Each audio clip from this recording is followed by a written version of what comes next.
વિવિધ એરલાઇન્સે મુસાફરોને security check in માટે એરપોર્ટ વહેલા પહોંચવા તાકીદ કરી। ભારત અને પાકિસ્તાન તણાવ ચરમસીમાએ છે। પહલગામ આતંકવાદી હુમલા બાદ ભારતે ઓપરેશન સિંદૂર હેઠળ પાકિસ્તાન અને પાકિસ્તાન અધિકૃત જમ્મુ કાશ્મીરના ઠેકાણાઓ પર એર સ્ટ્રાઇક કરી હતી, જેમાં કેટલાક આતંકવાદીઓ ઠાર મરાયા હતા। ત્યારબાદ પાકિસ્તાને ગુરુવારે ડ્રોન મિસાઇલ હુમલા કર્યા હતા, જેનો ભારતીય સેના જડબાતોડ જવાબ આપી રહી છે। આ વચ્ચે ફ્લાઇટોને અસર પહોંચી છે। Air India, SpiceJet, IndiGo, Akasa એરે એક એડવાઇઝરી જાહેર કરીને મુસાફરોને સચેત કર્યા છે કે જો તેમની ફ્લાઇટનું શેડ્યુલ છે તો તેઓ સમયના 3 કલાક પહેલા એરપોર્ટ પહોંચી જાય।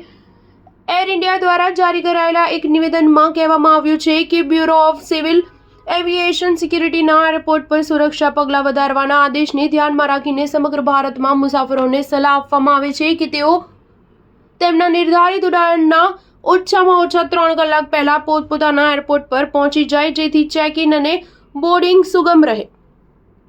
ઉડાનના 75 મિનિટ પહેલા ચેકિંગ બંધ કરવામાં આવશે।